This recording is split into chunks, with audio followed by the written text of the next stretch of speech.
Hello everyone, this question appears in Class 6 NCERT chapter of fraction.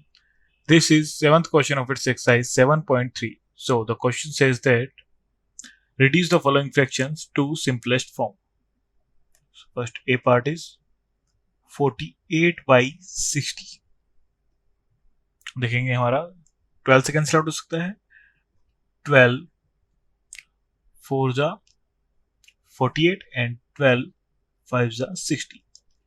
So simplest form हो जाएगी 4 by 5.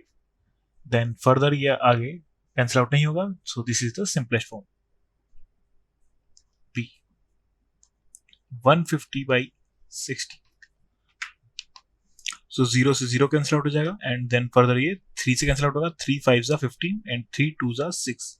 So हो जाएगी simplest form is 5 by 2. Then C 84 by 98.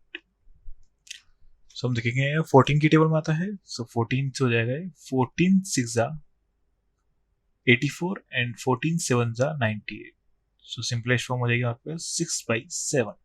7 is prime number, so ये further cancel out means आगे और simple form में convert नहीं होगा. So this is the simplest form. Part D is 12 by 52.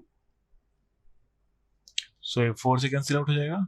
4 3 times, 4 1 time, then 3 times. So simplest form will be 3:13. E part is 7/28.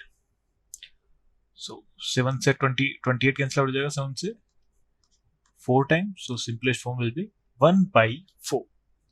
So that's our final answer. Thank you.